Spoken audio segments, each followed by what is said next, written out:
Welcome, dear listeners. Hope you're all skibbity. Welcome to Ground Pass. It's your Tennis Sigma here, and I'm here with the GOAT of US Open Ground Pass, Anastasia. And yeah, we're all a little bit delulu after this Australian Open. We're definitely delulu. I think I'm definitely going to need a couple of days without going onto Instagram for at least 48 hours. Probably a good plan, yes. And I probably do need to stay away from the dictionary by the sound of it. We are. Yeah, we're here. It's our Australian Open wrap-up, people. It's very nice to actually be recording a Grand Slam wrap-up after all of the results, as opposed to, well, what happened last year, where we were recording during the 5-set epic that was Sinner versus Medvedev. Yes. All the results are in. We've had, for Nick, his dinner. For me, I have a cup of coffee because I have to stay on brand. But yeah, the Australian Open is done, and we're here to do our wrap up. We have all of our champions, so let's just run through them really quickly before we dive in. But the men's singles champion is Jannik Sinner. He did it again. Someone who we're going to talk about a lot on this, the women's singles champion, Madison Keys, for the first time Grand Slam champion. Not Aryna Sabalenka. Yes. Men's doubles was Harry Oliveira and Henry Patton. They won, friends of the show. Women's doubles, Katrina Siniakova, the GOAT of women's doubles tennis at the moment. She won with Taylor Townsend, her partner. Those are your champions for the Australian Open. Now let's dive into the tournament and then the matches. Before we give our 2 cents on the Australian Open, we were sent a voice memo by Todd Scowler, who is a journalist, lives in Australia, and he sent us a little voice memo about his experience at the Australian Open, what his general thoughts are, and we will put it in here, and we'll be right back with our thoughts.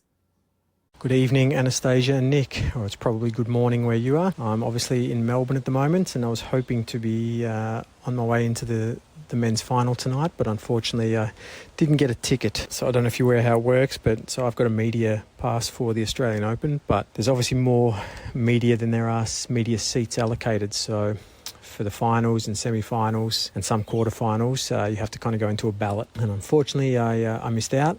I could go in there and wait around for my name to be called when people leave, but that's most likely to be second, third or fourth set.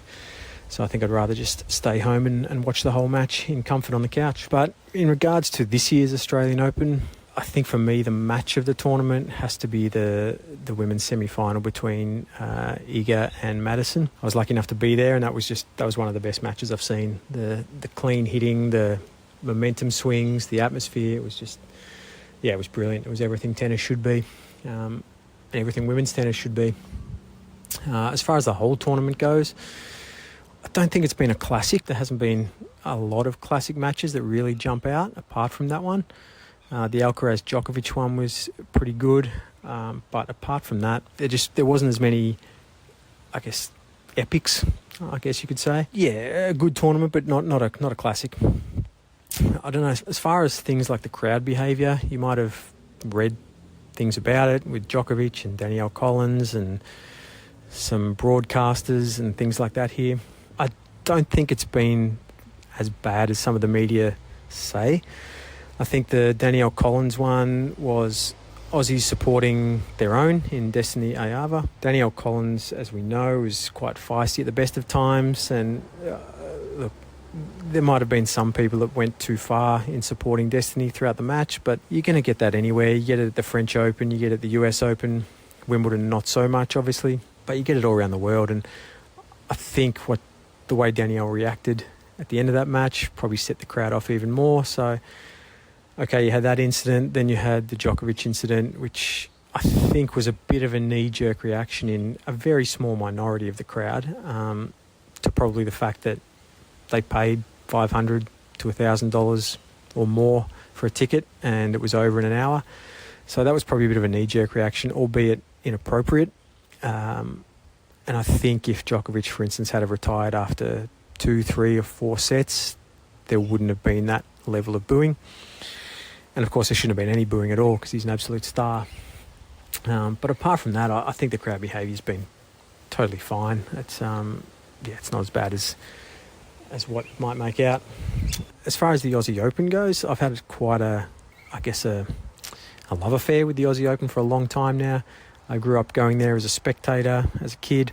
But since then, like in the last 20 years, I've seen it from a bunch of different angles. I've seen it as I've worked there for a sponsor. I've been there as a spectator. I've been there as a coach. I've been there as a player's guest. And the last couple of years, I've been lucky enough to be there as a journalist and covering it through media. So I've seen it through a bunch of different eyes, which is amazing, and I'm very privileged. And I think it's the best Grand Slam of the lot. Of course, I'm probably biased, living in Melbourne. But I have been to all the other Grand Slams, and I just think the location of the Australian Open is, it's a 5-minute walk from the centre of the city. You don't even need to get on public transport. You don't need to drive. If you're staying in the city, you can just wander down and then wander back to your hotel if you're coming here to stay. The location is just brilliant. The grounds they're big. There's lots of seating. There's lots of shade. There's a great atmosphere. There's lots of restaurants, bars, lots of big screens. It is a real, family friendly. It's a real spectator friendly event. This year, however, I've noticed that it probably has got too crowded. It's probably reached a tipping point, especially in that first week where there are just too many people, and you used to be able to wander around to all the courts quite easily. For instance, if there was a match on one of the outside courts, it was about to head into the 5th set, you could kind of get out of your seat, go and see the end of that match, and then go back to another court or the previous court you're on. But these days, I feel like once you leave your seat, you can't really get back on a court. So you almost have to pick a court and stay there, which is kind of like how Wimbledon has been for a long time. I know the first time I went to Wimbledon, I found it quite jarring in a way to not be able to wander around and get a seat on all the courts, because that's how it was here. But I think now it's become so popular here at the Aussie Open that, it's probably reached a tipping point as far as crowd numbers. But opening week here is amazing. So if you want to come and see good players, good tennis, see the players up close, then opening week, qualifying week is the best week. $15. You can see all the best players practice. You can see practice matches. You can see qualifying, which is amazing, as you guys know. Yeah, so overall, look, I just think the Aussie Open is well worth doing if you're a tennis fan, which you guys obviously are. So hopefully we see you down here one day. And we're back.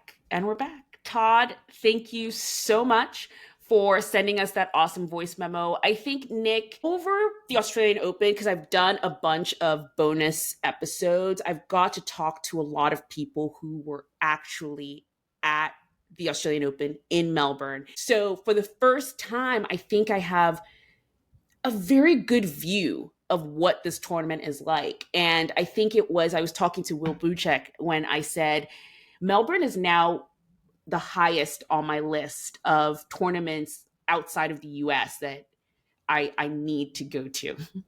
It's probably the most similar to the US from the sounds of it. I mean, like from hearing about what US Open is like, what Indian Wells is like, what Miami is like, Cincinnati, the Australian Open sounds the closest to those kind of experiences, particularly the US Open.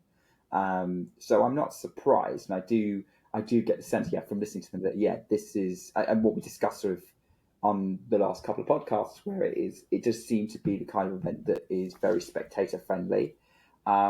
Certainly, I think that if you just listen to that, if anyone is going to Australia to go watch and doesn't live in Australia, or heck, even if you don't live in Melbourne, because Australia's a big place, you're going to be traveling around town, and like even the big cities like Sydney and Adelaide are like miles and miles and miles away. I think it's helpful information to kind of start planning now. I mean, you might not be able to buy tickets yet for 2026, but you could certainly get yourself some accommodation booked and look at when you want to go. Flights are going to be crazy expensive if you're flying there. So I think this is one of those things that when we do this show, often we're kind of giving you updates if you kind of are planning on going, you want to get the information. But like if you want to plan a trip, the sooner you start, the better, but especially when you're going somewhere as far away as Australia. And I think listen to that, make some plans, make some notes, come back. And yeah, I think I'm not surprised Australia is very high on your list to go. It certainly sounds like a great tournament to attend. I just don't fancy facing 2 days on the plane just yet. Nick, we're going to have to get you out of the house. That is for sure. No, I think the one thing I would say that's very different that I've heard so far about this tournament that people keep talking about is how integrated the grounds are to the city center. So, I think Todd talked about it a lot. Also, Craig talked about it, how you can literally just leave your apartment in the middle of the city, walk down the street, and you're at the tennis, which for the US Open is not that at all. I think a lot of people think of New York as Manhattan, which is the middle of the city. The US Open is in Flushing and Queens, which if you're traveling by, the subway, to Flushing Meadows, that's like an hour on the train. If you're driving, forget about it. The traffic is insane. I think it's the same thing with Indian Wells. Indian Wells is in more of a suburban, rural area. So it's not like you can just sort of hop, skip, and jump and you're there. You have to drive there. It's parking. I think the Australian Open is truly an urban grand slam where you're in the middle of the city. It's integrated with all the amenities that a city has. People can take the free tram, in and out of the grounds. I think that's really awesome. As someone who loves urban cities, I think it's a different experience to be able to sort of just roll out of bed, put on your clothes, and like jog down to the tennis. I definitely love that aspect of it. And I was watching a YouTube video actually that I will link below of, he's a tennis coach in the UK and he kind of is a tennis content creator. He's called the Tennis Mentor. I'll put his information below. And he was in Melbourne and he made a whole trip out of it because just like you, for example, it was a commitment for him to be able to like go all the way to Australia. So it didn't make sense for him to just go only for the tennis. So he went with his wife and they made an entire trip of it. They went to Sydney first and they actually drove to Melbourne. So they made it a little bit of a road trip, driving to Melbourne and then going to the tournament. I think it's definitely something, if I was to do it, I definitely wouldn't only go for the tennis. I would make it into an entire trip and actually stay there for a while for it to be a bit worthwhile than just 2 weeks of a Grand Slam. Yeah, you've got to do something like that and kind of do that. I mean, to be fair, I would do that for any tournament, including the USA. But I mean, I'm surprised. I always pictured you just rolling out of bed and strolling down to the tennis, to be honest, because of the way that you kind of describe it. But of course, you do live in completely different areas of New York. And what you're describing like is similar at Wimbledon, right? It's a suburb. It's at the end of a subway line, pretty much. So, like getting there, you're gonna have to change a lot and whatnot. So yeah, I reckon go there, get the experience, and learn from this guy, the tennis mentor. On that, I think he had the right idea with planning that trip.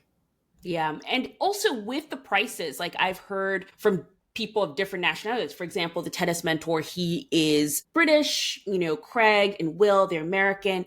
It seems like Melbourne and the Australian Open seems to be the most reasonable price-wise of all of the Grand Slams. Like everyone was talking about how just reasonable everything is. And I know the exchange rate has something to do with it as well, but pricing wise, I think a ground pass was super accessible. The tennis mentor was mentioning in his video, for example, that he was able to purchase ground passes on the day for, no markup, nothing, just the regular price. And which is great for someone who has to deal with resale tickets for most tournaments. It's nice that even for a massive Grand Slam like the Australian Open, you can just on the day decide you want to go in and get a ground pass and spend the day on the grounds. So it's really nice to see that the prices there are reasonable. It seems like the stadium sizes are not crazy. On ground passes, obviously you're going to smaller courts and stuff. But if you're making an entire trip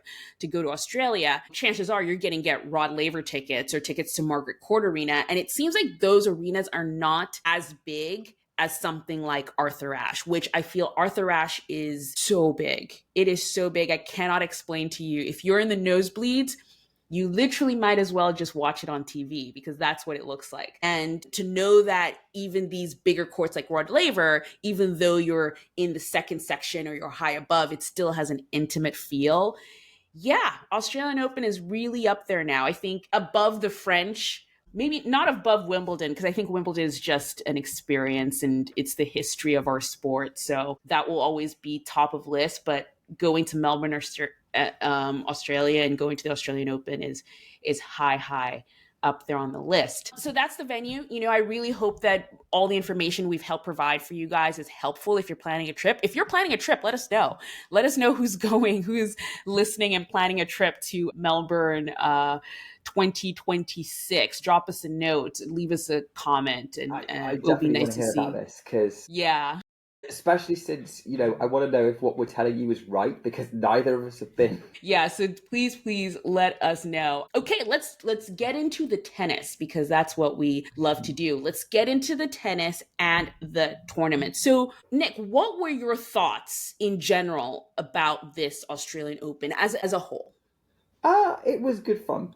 Right, this is the kind of there was usually something that happened mainly in the women's side that I felt like that I could catch up on overnight. Like there was usually an overnight match that I was checking the match length of to see if it was worth watching and cracking on with that. There was usually like I was watching a match before work almost every day. And then during sort of the earlier rounds, and that was a lot of fun. Like it got definitely quite crowded during kind of fourth round where there were a lot of interesting clashes and quarterfinals as well. As kind of things came into land, I think it was definitely ramped up in a way I wasn't expecting on the women's side.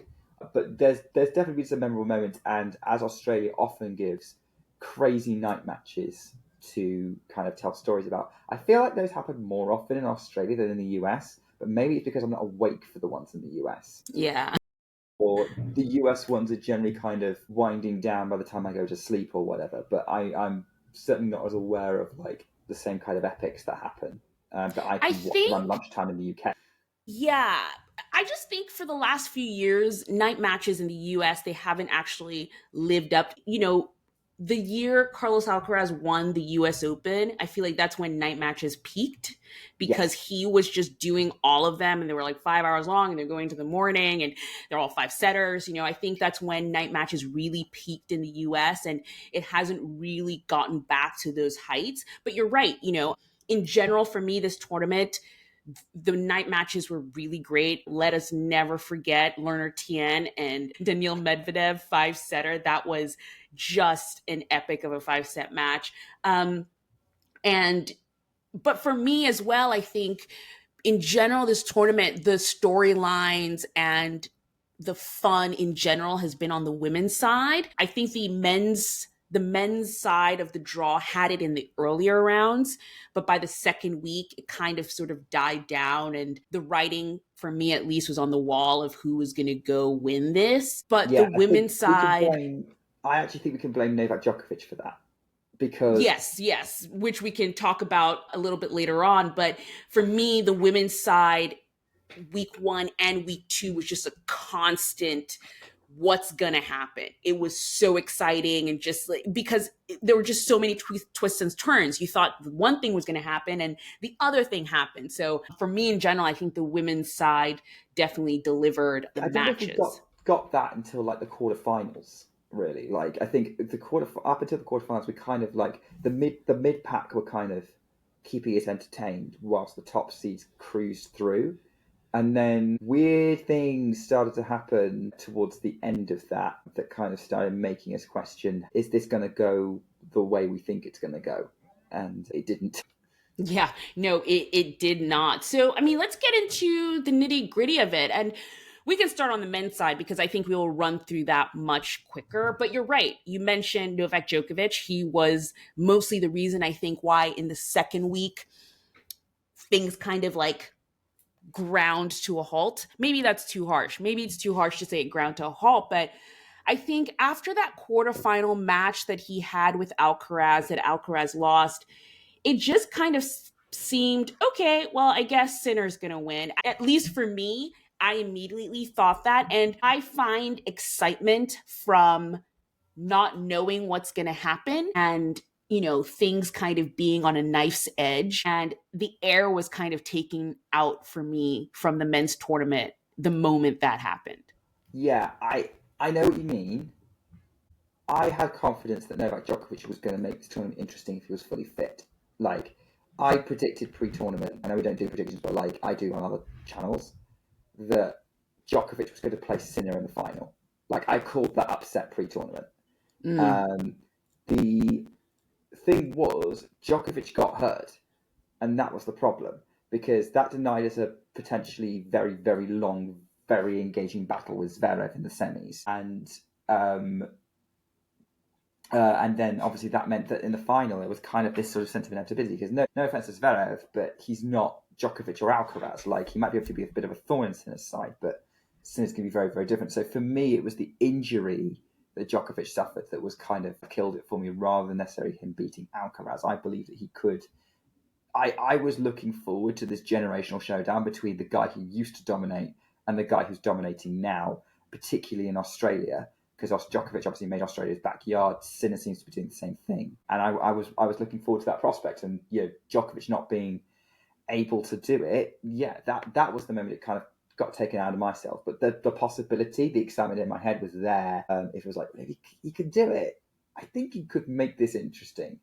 Yeah, and I have faith that could happen later in the year at other tournaments as well. I know we're kind of talking about sort of maybe the tennis kind of fell flat a little bit. I didn't watch the match, but I did listen to it. I heard Shelton Sonego was fairly entertaining. I think that was probably one of the highlights of the second week, along with the Djokovic-Alcaraz match. Yes, no, that one was really entertaining. Again, I just feel like week one of nothing really hit match-wise the way week one hit. And I think I said this last year. It might have been part of our end-of-year review, or I think after the US Open. But for a while now, I at least have had a very strong view that the new kids are coming. I think if you've listened to this podcast long enough, I'm very high on the next gen. I think it's their time now. And if they can take the opportunities, I think they can sort of move forward in the sport. So for a long time now, it was the same last year. It's the same for me this year. I just don't think Novak is going to go all the way. I was not surprised. I was surprised he beat Alcaraz. I wasn't surprised at all that he was out of the tournament. So for me, mostly now, what I'm looking for at tournaments is seeing how these young guns do. So a final for me is definitely Sinner Alcaraz, because that's the next generation. That's what's exciting now. And I think if you're new to the sport and you didn't grow up with, the big three, I think that's who you're looking for. You're like, who's the next one? Because in my opinion, Novak is closer to the end of his career than the beginning, obviously, or he would play till he was 80, which who knows? But yeah, so I'm always interested in that. I mean, I'm also super interested in this new coaching era, which we can mention, but I think the Australian Open so far is the only tournament. I don't know if other tournaments do this, but now they have a coaching award that they give to all the coaches of the champions. They're all in on the coaches in Australia. Funny, someone replied to me on Blue Sky about this, because the Black Spin Global podcast tweeted it and said, "Oh, this is a great idea." So they were with us on thinking it was an amazing idea. And I said, "Oh, seconded. This is brilliant. I love it." And someone came back to me and said, "Oh no, the US Open do this. The difference is that they don't do it on court. They do it behind the scenes." So interesting. I found a photo of Emma Raducanu's coach when she won it, getting a mini trophy with her. Someone mentioned Sloane Stevens' coach got something. Wow. So the US Open do it. They just don't publicize it. Wow. I wonder if all these tournaments have been doing this, and now finally the Australian Open is just pushing it forward. Highly unlikely Wimbledon do it, because they probably find the idea of coaching somewhat unsavory still. Yeah.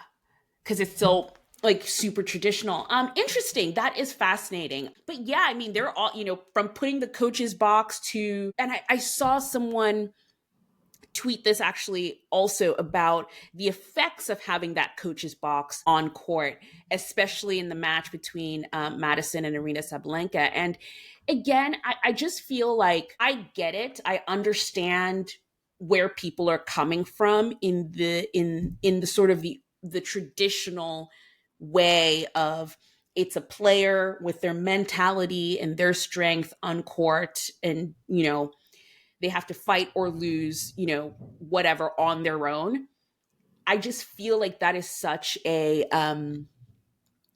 it's nice and it's cool, and it's it kind of gives this sort of superhero thing, but I think it's a bit naive to think that these people don't have teams and coaches, and coaching has been so if you're new to the sport, I think coaching has been happening. There've been a few moments where it's been controversial, where someone is, I think Tsitsipas was one of the big ones, where he was, people were saying his dad was like giving him signals and coaching. Everyone's been doing it. I think the tours just finally recognized it and just, made it legal. And I think if it's gonna be here, if coaching is gonna be allowed, let's go all in and let's put it on court. Let's mic them up. I want to hear what they're saying, which I know will be difficult, because I think Novak was talking about that, how he's all for the coaching and having your coaches be close to you. But in terms of like micing it up, that might become difficult in terms of like sort of not letting your opponent hear your strategy and things like that, which I understand all of that. But I love to hear all that nitty gritty stuff. Because I feel it teaches me more about the sport. I'm going to be controversial here. I agree that banning coaching is pointless in the modern era of tennis. Like, people have had professional coaches since the 70s. Like, the genie's out of the bottle. Thing, I think people kind of overestimate the impact of coaching, because most of the time the coaches are saying, come on, you got it. You got it. And a lot of players actually don't want to be told what to do most of the time. And then, a lot of players, take Coco Gauff, for example, she did not have her team on court. Like, that's a choice that some players make. It's not for everyone. No, they're not. And like, I think, sometimes they will want like a tactical talk. Most of it's going to be reinforcing the tactics they made pre-match anyway, because they think that that's still the best way forward. Unless someone dramatically changes how they're playing, you're not going to do that. So I do think the whole coaching thing is overblown, whether you the people who really don't like it and the people who like it a lot. I do think the impact is minimal.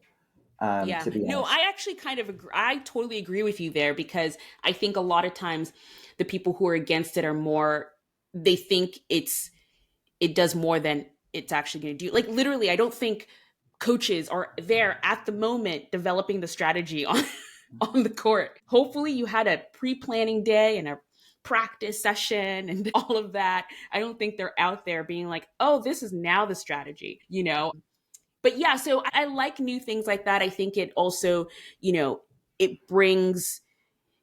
helps, I think, in sort of the teaching process for people who are new to the sport or don't really know what's going on. I was talking to Will Buchek, and I will leave the link to that episode below, but it's something that I think would help in doubles a lot. Because, for example, he was talking about in commentary, at least some of the commentary he was listening to, the commentators were calling the signals wrong, or were, didn't understand the formations that the doubles players were making. And I thought, oh, that sucks, because if you're new and you're watching that, now you're learning something that's wrong. So it would be nice to hear directly from coaches or people who at least know what's going on you don't have to be a commentator to not understand the signals. Did you not see the video from before the Australian Open came out? It was that mixed doubles exhibition. Djokovic and Zhang Qinwen took on Azarenka and Murray, and that was awesome. Zhang Qinwen did not understand the hand signals that Djokovic was giving her, and it was like, could you just tell me out loud what you're going to do? It's like, no, because they're going to know what we're doing. And I think they definitely played that up a little bit more, but I would not be surprised if Zhang Qinwen was just like, what? What is that signal? What's happening? But yeah, no, I like all these new things that are coming in. We kind of went on a little bit of a tangent there, but hey, welcome to Ground Pass. That's what we do. But so that was the men's tournament for sure. I don't think that's where the meat of the excitement was at this tournament. For sure, the next gen delivered in the first week. Watching Joao Fonseca, Lerner Tien, Jakub Mensik, Alex Mickelson, that first week on the men's side was, for me, some of the so exciting, because all I kept thinking was like, if this is the first Grand Slam, first big tournament of the season, what are these kids going to do throughout the year? Really excited to see where they go. But on the women's side, oh, yes, go ahead. I have a quick question. Yes. Do you still count Ben Shelton as next gen? No, this is a good question, Nick. Very good question. I do not count Ben Shelton as next gen anymore. He is now on his third year on tour, I think. And he actually is just much older than they are. I think Ben Shelton's older than Carlos Alcaraz. Yeah, he's 22. Yeah, so it's kind of, I actually weirdly don't count him as next gen. It's sort of the teenagers and the people who are maybe in their first or just starting their second year on tour. Oh my goodness, how could I not even remember Nishesh Basavareddy, who had his first match and it was against Novak Djokovic, so really excited for these new guys coming through. Yeah. The women's side, that's where that's that second week on the women's side, that's where all the drama. And the Americans kept us entertained because, okay, I was saying, like, Emma Navarro kept getting into 3-set epics throughout her first 4 matches, and she was the one, like, you would tune into an Emma Navarro match because you knew there was something going to be going down there. Yeah. She played Peyton Stearns in that first round, which was like everyone was going mental about that first match they played. She played a really fascinating match with Ons Jabeur in round 3, and then a match against Dario Casakina in round 4 that, like, so many people were like, that's the best match of the tournament so far. Little did they know what was going to come. Yeah. And Emma was the one who was box office. And then Madison Keys decided to do what she did. She starts going on a 3-set run against Rybakina and then Svitolina, and isn't it funny too how they split the weeks? Like, I feel like first week was Emma Navarro. No one even was talking about Madison Keys, and then the second week was like Madison Keys week, and which took her all the way through. It's gone. Yeah, it was like Madison Keys was something like getting a lot of traction, a lot of talking about, and there was always the possibility that she was going to beat Iga Swiatek in the semi-finals because she's got the kind of power game that Iga sometimes doesn't like, although Iga is dealing with it a lot better now. But it was just so much more dramatic than we could possibly have hoped. And I was like, well, surely she's not going to have enough gas for the final because Madison Keys won Adelaide. She won the tournament the week before the Australian Open started. This woman has played for 3 weeks straight. She got to the quarterfinals in Auckland. She's played a heck of a lot of tennis. The fact that she was playing this well is insane. And yeah, it's almost like the opposite of the next gen of like coming through in the men's side because someone who's already here decided to finally come through. And there's a lot of cool stories around behind that. But yeah, there was just, I have not seen such an overwhelmingly positive reaction to someone winning their first slam in a very, very long time. Winning any Grand Slam. Mm-hmm. Such a long time, and yeah, everyone was like, oh, this is great news. I think the only people who were disappointed was Team Sabalenka, but even they were having a fun time. I love Team Sabalenka. I think I really loved her reaction to the loss because obviously, everyone would talk about the racket smash, but I always wonder, I'm like, guys, she didn't want to lose. She wanted to win. So your first gut reaction is obviously anger and sadness. So she had that mini racket smash moment. She went off court. She came back and she was so professional. She was so, understanding of the moment, of Madison's moment, and, talked so well about her in that speech. And then, in the sort of backstage, because it's Team Sabalenka. They're always on social media. They're always posting photos and things like that. And it just seemed like such a measured response because, hey, Aryna Sabalenka is still the number one player. She retained that ranking during this tournament. So I think she has a lot of good stuff to take out of the Australian Open. I think because she also did not play her best, I believe, in this tournament and still got to the finals. I don't know. It was just after that final, I was just so happy. Everyone was happy. Everyone was on a high. It was the best I felt after a Grand Slam final in a very long time. Yeah. I say very long time, 2 years. Let's be real, because there've been some Grand Slam finals that have been winners have felt inevitable, or I've been pleased for whoever won, but it wasn't a thrill ride in the same way. And I guess it's there's a lot of context riding on this, and Madison Keys just seems like one of the nicest people ever. Yeah. For her to get it, that was coming across the entire time. And she was such a genuine person of that encore interview she did after the Swiatek match, where she was like, guys, I'm in the final. This is great. This is so cool. It was so real. It was just a real moment. Reaction. Well, it's interesting actually, because I ended up having very different it was kind of emotional whiplash from day to day, because after the semi-final, I won't lie, I was a little bit annoyed with Madison Keys. Why? Because she denied us Swiatek versus Sabalenka in a Grand Slam final, which I've wanted for a very long time.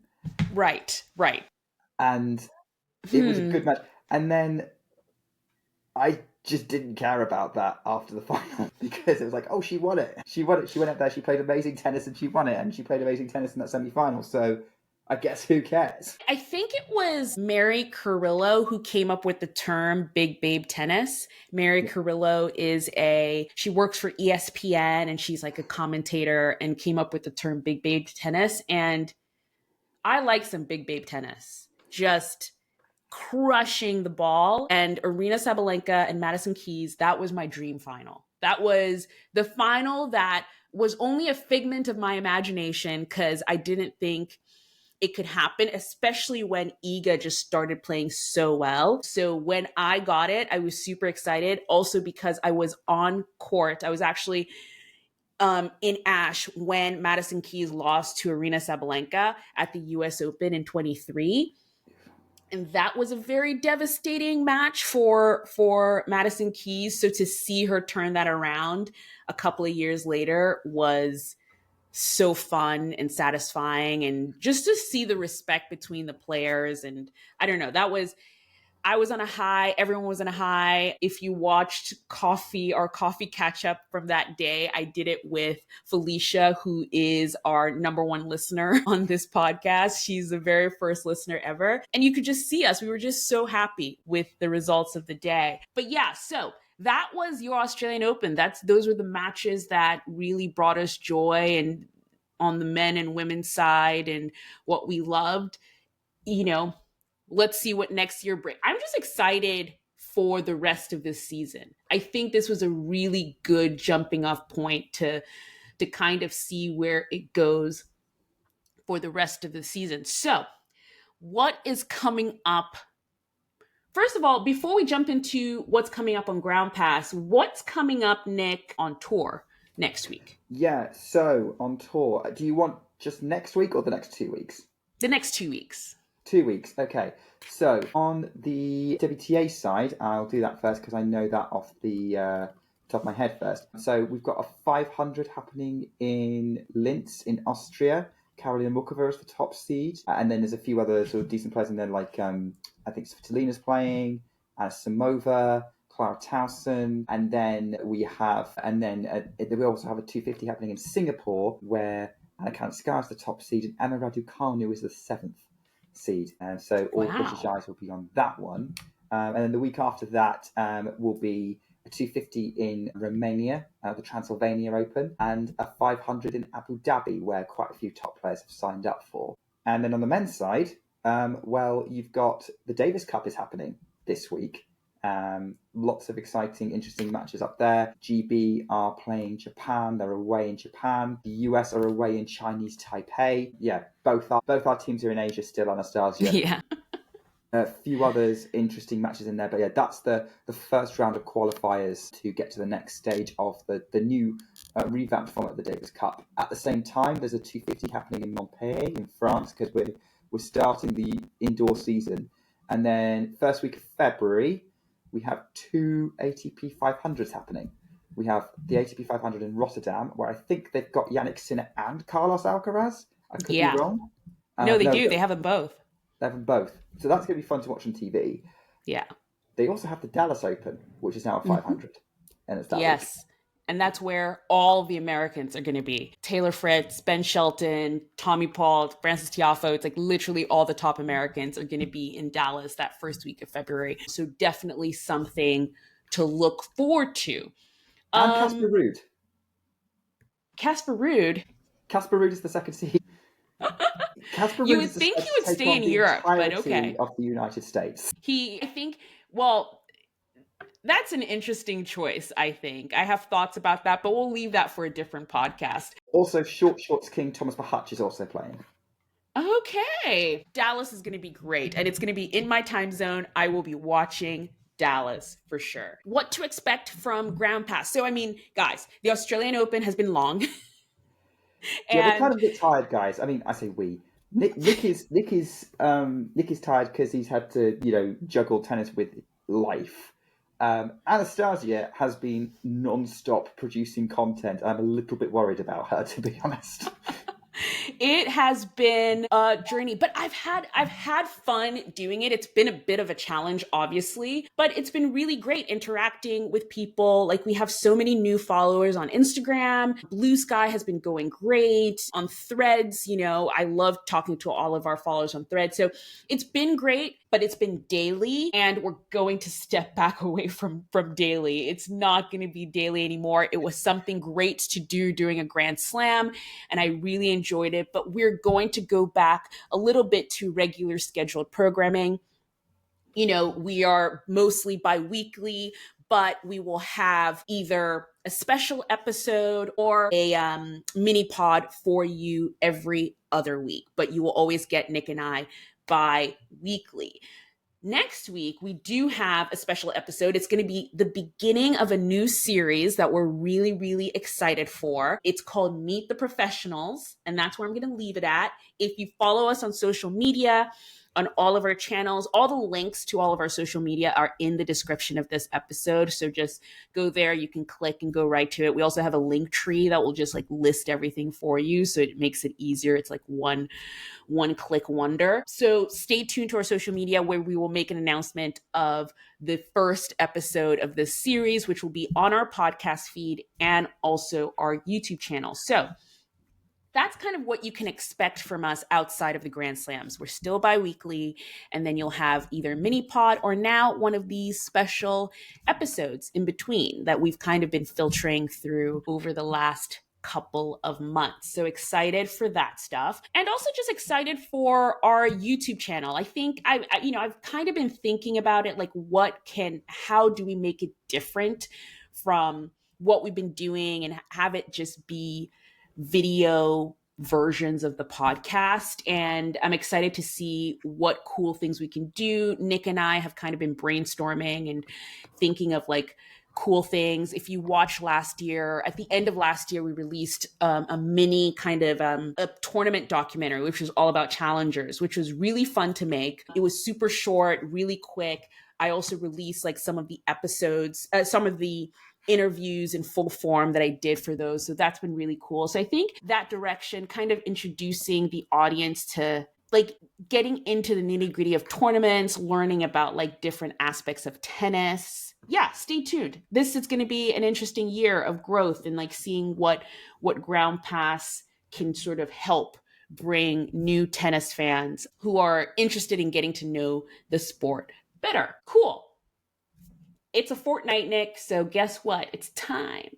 It is time. It is time for the player of the fortnight. Maybe I should record something fun that we we can always do when we announce it, but Just get the guy who announces the US Open to do it. don't even tempt me, Nick. I might find that man and have him do it. Player of the Fortnight, Nick. You have some explaining to do. I'm going first, am I? Yes. Oh my word. Okay, fine. I was hoping to end the podcast on this, but okay. Okay, no. I love that. I can go first. I can totally go first because you do have some explaining to do. So I will go first. Player of the Fortnight for me, Anastasia, is Lerner Tien. I mean, if you've even listened to this whole podcast, you probably had an inkling of who I was going to pick. But Lerner Tien, American, 19-year-old, coming to his first Australian Open, and he gets to the fourth round. He had an epic match against Daniil Medvedev, who he defeated in 5 sets. And you might know him from last year. If we talked about him, we definitely did, talking about him, about his streak that he had on the Challenger and ITF circuit. He went on like a 28 match winning streak that was, everyone was talking about it just before the US Open last year. So he's definitely been someone who has been up and coming, and I think he definitely made, announced himself to the bigger tennis world at this Australian Open. He is now 80 in the live rankings and in the top 100, which is a big jump that he did during this tournament. And it sets him up well for the rest of the year. I think if you're going to go to tournaments in the US this spring, expect to see him there. And I'm really excited to see how his 2025 season goes because he's really an exciting prospect.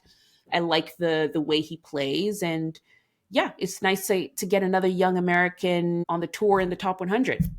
Yeah. Lerner Tien was the obvious choice, given he kind of caught everyone's attention with the way he beat Medvedev. Like, you could have gone with Fonseca, you could have gone with Nicholson, who did get around further than Tien. Let's face it, like, it wouldn't be the same for Lerner Tien. I mean, yeah. How do you feel about not being able to pick him for the rest of the year now? I got him out of the way early, saving Fonseca for later. Wait, saving Fonseca for when he somehow inexplicably wins the US Open. No. Yeah, okay, right. I've got some explaining to do. So, you're probably thinking, okay, the obvious choice for Ground Pass player for Fortnite on the WTA side from Nick would be Evelise, because lucky loser makes the fourth round. She only found out like 10 minutes before her first round match that it was actually in the draw. Makes the fourth round, and there's a great video of her out there where she gets told how much money she's won by reaching the fourth round, and she looks like she could. That was a face of a woman who, like, if Kaching had a face, that was it. That would be it. That would be the face. That was a woman who realised she could now eat for the rest of the year. Yes. So, but I'm actually going for Madison Keys. You're thinking, but Nick, Madison Keys is a top 20 player who has been to a Grand Slam final before. Well, first of all, because of her ranking and because she hadn't won a Grand Slam until now, you could have gone to see her at Grand Pass this Australian Open. I don't think she was put on any main courts. You could have gone watch the future champion of the Australian Open on a Grand Pass due to the fact she was the 19th seed. Like that, very rarely would she have got put on a big court. And up until the Collins match, she played in round 3. First couple of rounds, yeah, you could have gone to see her. But I think you could also go for her because she is the best player of the last month, probably. The main reason why is because I was looking at going, who do I go for? And one of the things we go for when we think about player of the Fortnight is tell us the stories that everyone should know, right? And we found out a lot about Madison Keys after she won the final. For those who don't know, maybe a bit newer, like Madison Keys has been on the scene for 10 years. It's been 10 years since she got to the Australian Open semi-final as a teenager, unseeded. If we were doing Grand Pass 10 years ago, she would have been our player of the Fortnight at that tournament. And she went toe-to-toe with Serena Williams in that semi-final for at least a set. Like, it went to a tie-break, and there were some highlights doing around on social media of like how she was taking it to Serena. And Madison Keys had been basically said that from the age of 11 or 12, she was told she was destined to win a Grand Slam. And she said that now one of the things that held her back, particularly when she got to her first Grand Slam final in 2017 against Sloane Stephens, was that weight of expectation. It's interesting that only recently that she's come to terms with the fact that she still had a great career, even if she never won a slam. That weight of expectation didn't matter anymore. And I think that's an uplifting moment, that fact that weight was off her shoulders, allowing her to play freely, to be mentally resilient, to get the job done against number 2 and number 1 seeds, was incredible. And I think it gives us a bit of an insight into what are these players go through when they are such promising talent and they're told this day in and day out. What are the next gen that we've been excited about on the men's side? How are they going to handle the expectation of, hey, look, Fonseca, Menchik, Tien, Mickelson, Shang, great jobs, guys. You are going to be fighting for Grand Slams in the future. There's only 4 Grand Slams a year, guys, and they can't win them all. And Sinner and Alcaraz aren't going anywhere. These guys, I think, and we're seeing it with like Caroline Garcia on the WTA side is having to go on a similar journey with kind of accepting the career that she's had, because she was picked by Andy Murray to be a future world number 1, and that never materialized. She's won the WTA finals, which is a great achievement, and not respected enough by a lot of tennis fans, to be honest. So I think Madison Keys has managed to have her cake and eat it by accepting that she had a great career and then achieving what she was destined to in the end. And I think when you see that human side of the story about what it's like being in the spotlight all the time, that's the kind of stories that really ultimately matter when we get an underdog win like this. That is why Madison Keys is my player for Fortnight. I have nothing to say. I sufficiently justified it then. Totally justified in that being the end of this episode. Couldn't have said it better, Nick. Thank you, everyone, for tuning in and listening. Stay tuned to what's coming next week, and we will see you live and direct in a couple of weeks. Bye, guys.